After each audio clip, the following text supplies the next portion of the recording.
Konnichiwa, hajimemashite, kuni oji desu, and welcome back to World of Tanks Blitz. And today I'm going to give a quick overview of Update 4.2.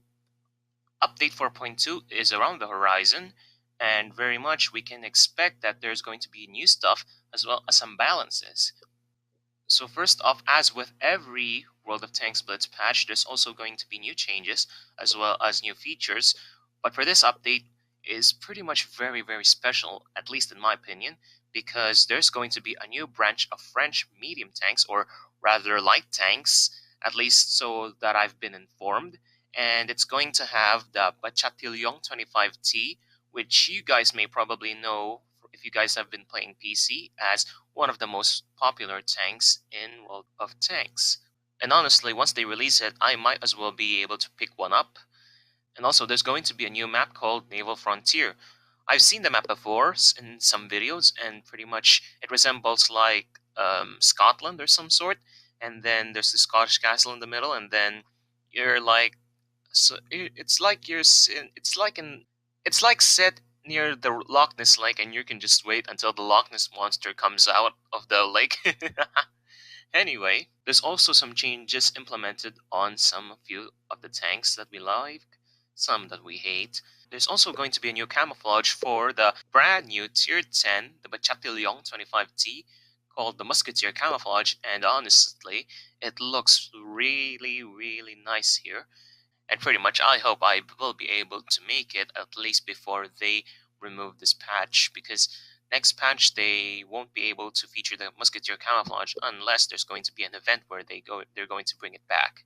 Aside from the Musketeer Camouflage for the Bachatillon 25T, we also have the dedicated warrior for one of the popular tanks, the KV-1, and it looks really awesome here. It kind of reminds me that it looks much more realistic with this camouflage, and I don't know if I will be able to pick one up, simply because it just looks so cool. Aside from the two mentioned, there's also going to be a new rare camouflage called Seasonal Hunt, and it looks really awesome here.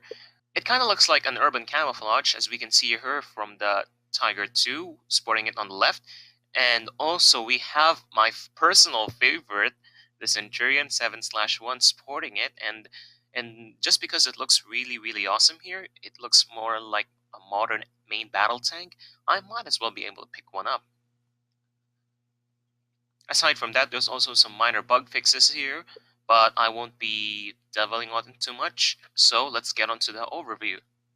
Now, the T-57 heavy tank, the American autoloader at Tier 10, is going to receive a buff on its turret, with the front of the turret cheeks being now at 145mm, and the armor for the oscillating part of the turret, with the gun base at 203mm, the upper part of the frontal roof at 76mm now, and the upper cheeks at 145mm.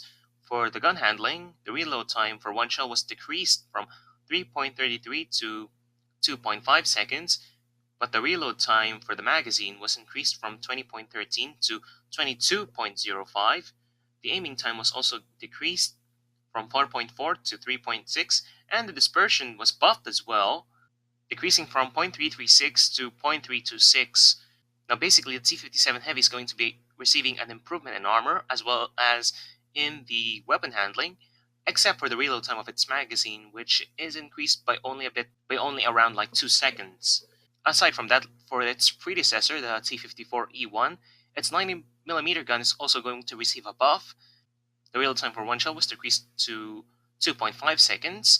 The accuracy was buffed as well from 0.364 to 0.345, and the dispersion ratio upon the turret rotation was also decreased. Now for its 105mm, I think it's the Top Gun. The reload time for one shell is also decreased at the same time. The reload time for the magazine is also massively buffed from 21.09 to 16.3, as well as its penetration being increased, but the alpha is reduced. For its AP shell, its penetration got increased to 230, and the alpha is reduced to 310. The APCR shell also received increased penetration, and the average damage was decreased from 300 to 260. Now overall, there's an improvement in the gun handling for the T-54E1, but the alpha is affected, so which means you're going to be having a slightly harder time to actually deal your damage, given that it doesn't have the same alpha as it had before, but this is compensated by the mere fact that you're going to receive at least a very higher penetration and more opportunities for you to be able to penetrate a lot more tanks. Moving on for the T69, the Tier 8, its gun handling will also be buffed. The reload time for one shell is also reduced to the same number. The reload time for the drum magazine was increased to 17.26. The dispersion, the accuracy is also at 345, and the dispersion ratio upon the turret rotation was also decreased. So basically, there's also a buff on its weapon handling, except in the terms of the overall reload of the drum. So pretty much the T69 may be, just maybe, a lot more comfortable to play, given that it's got a much better gun handling and you can be able to accurately hit your shots a lot more. Moving on for the T95, the Tier 9 American Tank Destroyer. The hull armor is decreased from 152 to 133 millimeters. The upper side armor was decreased from 64 to 51 millimeters. The armor on the trackside skirts was decreased from 100 to 51 millimeters, and the armor of the cupola was decreased from 152 to 133 millimeters. Now, what does this mean for the T95? Well, if you're liking the T95, this actually means that you're going to be penetrated a lot more. It's much easier to penetrate the T95 than that being said, and pretty much the T95 may just be frowned upon by the next patch because it's going to be a lot more easier to penetrate, and as well as it's going to be a lot more easier to penetrate. Unfortunately, I'm quite frowning right now because the armor on the T95 is what redeems this tank. Basically, it's the Doom Turtle, if you guys would like to call it, because it has a strong armor, it is slow, but it has a very, very powerful gun, and pretty much this is quite depressing for some of you T95 fans, because your favorite tank is going to be a lot more easily penetrated, and pretty much I very much am not happy with this as well, because the armor on the T95 is one of the very big redeeming factors of this thing. Moving on, now for those who love the T49, I have some bad news. The 152mm gun that we all know and love, the reload time was increased from 15.35 to 17.24 seconds, and the HE shell, its penetration decreased to 75mm, and the way that you damage the modules on this thing is also decreased, which means you need a lot more shots to actually bring the tank itself to a crippling state, and which means for those who enjoy a lot of ammo racks in the T49, you're just going to see it a lot less now. So pretty much this is a nerf on the T49's part. Moving on for the French autoloaders, they also received some buffs, and let's go take a look at them. The reload time for one shell was decreased from 3.33 to 3 seconds, and the reload time of the drum was also decreased from 24 to 21. The aiming time was also decreased to 3.8 seconds, and the dispersion or the accuracy was also decreased. It's buffed to 0.316, and the dispersion ratio was also decreased. And the armor-piercing shell would also receive the buff, and it now penetrates at 257 millimeters. Now, pretty much this is a buff on the AMX 50B's part, and you're going to be able to hit targets a lot more accurately, and as well as take a little bit more time to reload. For the AMX 5120, its 100mm gun, the reload time was decreased to 3 seconds. Same goes for its 120mm gun, and for its armor-piercing shell, it received a buff at 257mm of increased penetration. No comment on that. Now let's go take a look at one of the biggest nerfs on this patch for the AMX 5100. Its vehicle hit points decreased from 1,600 to 1,500, and its top gun, the 100mm, the shells on the magazine decreased only to 3 shots now. The reload time, however, was decreased from 3.33 to 3 seconds, and the reload time decreased also by 3 seconds or 2 seconds, and the accuracy was nerfed at 0.364. Now what does this mean? You reload faster, but you're not going to be able to accurately hit your shots a lot more, and that your fighting potential is quite reduced because your vehicle's hit points got decreased to 1,500, and the number of shells in the magazine was decreased to only now 3 shots. So pretty much expect that once 4.2 hits, this thing isn't going to be as much as fun as it was before. So I just hope that Wargaming may consider to actually change this, because in my experience, the AMX 5100 is really one of the fun tanks to play, at least so in my opinion. Moving on, for the BDR G1B, its 90mm gun, the reload time was increased at 10.1 seconds, which means that you're going to take a bit longer time to actually reload. Aside from that, we can also see a few changes in the Russian tanks at tier 10. The T-62A's aiming time was decreased to 2.8 seconds, and the dispersion was also decreased to 0.307, which means the gun handling on this thing is basically buffed, and you're able to hit your shots a lot more often. For the Object 268, the gun traverse angles changed from 6 degrees left and right to 12 degrees left and 10 degrees right. The maximum gun depression angle was also buffed at 7 degrees. Aiming time was also decreased at 5.1 second, and decreased the dispersion on the move and on traversing. Now, what does this mean for the Object 268? Well, it means that you're able to shoot a lot more flexible, since that your gun traverse angles as well as your gun depression angles was buffed. The aiming time was also buffed, and your accuracy is also buffed. So expect that you're going to be a bit more flexible when you're playing 268. Moving on, we are going to take a look at the biggest change here, especially for those who love the glass cannon tank destroyers at the German line. The Grill 15, its vehicle HP was decreased to 1700. The gun traverse angles also changed from 50 degrees to 35 degrees. Its maximum forward speed was also decreased to 50 kilometers per hour, and the reverse speed was also reduced to 15 kilometers per hour, and the engine power significantly decreased to 760 horsepower. Now, what does this mean? Basically, the Grill 15 isn't that a lot much more fun, as you guys would see once this patch hits, because you're going to rely a lot more on the gun, as well as relying a lot more on the way that you're going to play this tank, because it's going to be a lot much harder to play, because your mobility is crippled here.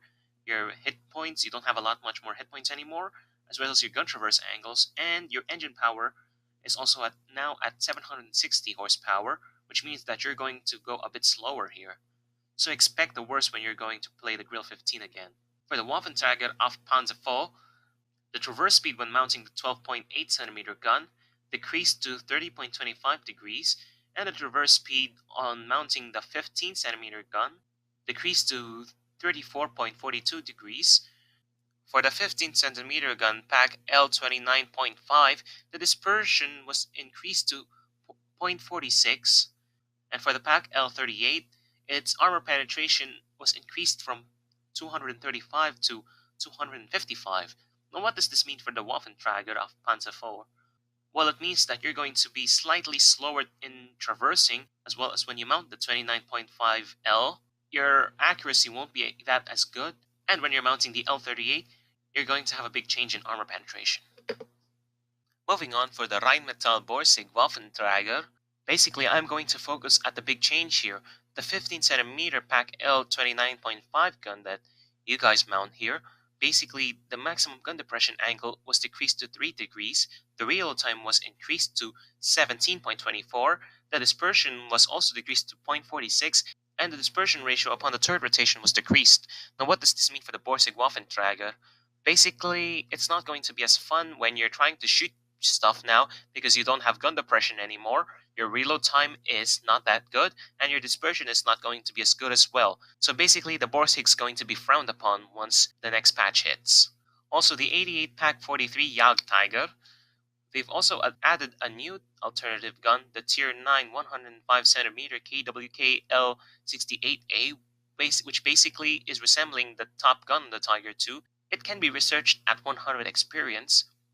It includes a reload time of 6.71 seconds, its penetration values at 225, 285, and at 60 millimeters for HE. Its average damage is around 210, 260, and 420, with the dispersion at 0.307 and the aiming time at 4.7. Now, if you guys are really tired of running an 88mm gun on the Jagdtiger, well, now this patch is going to give you another option for mounting another gun on the Jagdtiger, and I really can't wait for the perception of people once they've added the 105mm gun on the Jagdtiger 88. Aside from that, the two Tier 8 Panthers, the Panther 2 and the Panther Mid 88cm L71, Its frontal armor turret was increased to 150 millimeters, which means that your armor on the turret is going to be a lot more durable. So that sums up the balances in update 4.2. I could say that there's some tanks that were buffed, and I could say that there were tanks that were nerfed. But these nerfs affected a lot more of the tank destroyers in the German line, as well as the T-49 that we all love and enjoy. But this patch gives a buff on the American and French autoloaders, and the T-95 will also go thin. Now let's move on to the much more awaited fun part of the patch. Moving on to the most awaited part of this update is the new line of French tanks with the Bataillon 25T as the Tier 10.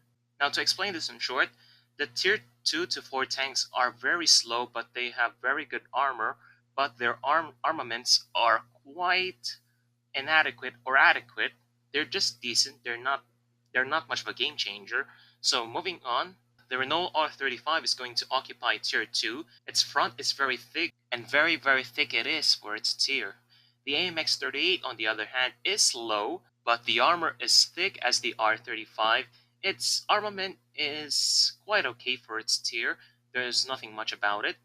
So I'd say that tier 2 and the tier 3 may not be fun, but they're okay tanks. They're not going to be much of a game changer, except that their armor is going to be very very thick and are a tough nut to crack. Moving on for the much awaited tank and pretty much the most meme worthy tank of this line is the AMX-40. Just look at it. This thing looks really like a duck with the front resembling the beak and the sides. This thing looks more like a balloon than it is a tank. It's like, oh my gosh, what has the French thought about? Sacre bleu! So anyway, this tank has really really thick armor. Its loped armor gives it a high chance of bouncing a lot of shots. Its gun reload time is 10 seconds on its top gun with a penetration of 74 millimeters, quite okay for its tier, but the damage is 160 alpha. So what could I say about this thing? Well, this thing is going to look more like a really fun tank, at least in my opinion. It's a derp tank again. It's bouncy. Pretty much as with all derp tanks, its aim time's going to be a bit slow. Pretty much I could say that you're gonna have to press the W key hard for that. And the opposition for the AMX-40, well, it's the Tier 4 British Matilda, which I still do have in my garage and I do have fun in it. As the tiers in this line keep on moving up, the tanks get a lot much faster. This is evident when we see the AMX ELC BIS at Tier 5. It's got a 75mm boasting at least 120mm of penetration, 160 damage, and 7 shots per minute. Now, I'm quite depressed that the AMX ELC BIS does not support the 90mm, which it has on the PC version, but this tank is really really fast and has a very low silhouette, making it harder to hit from a distance. And pretty much this is going to be quite a hard tank to adapt to because its turret rotation angle is only 35 degrees in both directions. It's much more like a tank destroyer, and I'm assuming that it's going to be taking time to play this thing, but if you're a really good player and you get adopted to it, go on. Moving up on tier 6, the AMX-12T. It has a 3-shot autoloader with a 75mm gun. This is basically the first French light tank to get an autoloader. Its gun is a 75mm, as I've mentioned, with an alpha of like 160 and the penetration of 144. However, the autoloader takes a little longer to reload at 15 seconds, but it has a whopping 1.33 second shell interval, which means that you can empty out your clip a bit faster. So my opinion for both of these tanks is going to be this is basically the shifting part from slow tanks to the faster tanks, with the ELC BIS being a lot harder to play, and players may find comfort in playing the AMX-12T, at least more so in my opinion. Moving on to my favorite part, at least quite the fun part of this update, is the introduction of the AMX-1375 and the AMX-1390. The AMX-1375 has a 75mm gun, which kind of says it on its name, the 1375. It has a reload time of 11.26 seconds, and the reload shell interval is 1.33 seconds. It's similar to the AMX-12T, but your clip is a lot faster to reload, and well, it goes a lot much faster. So pretty much I could say that this is going to suit a lot of hit and run tactics as well as some flanking maneuvers. Anyway, moving on, the AMX 3090, pretty much my fun-awaited part of this update. From the name itself, the AMX 3090 has a 90mm gun. It's not as faster to fire as the 75mm of the AMX 1375, but it has an alpha of 225 with a penetration of 170. It has 3 shots and the shell interval is 2 seconds, and the entire magazine reloads only in 16 seconds.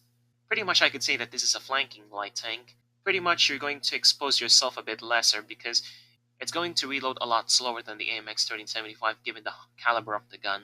So my opinion on both of these tanks is that they're going to be really fun, and I fully recommend that you guys can keep these two tanks as well. Moving on to the highlight of this update, which is the Bachatillon 25T at tier 10 and the Bachatillon 25T AP at tier 9.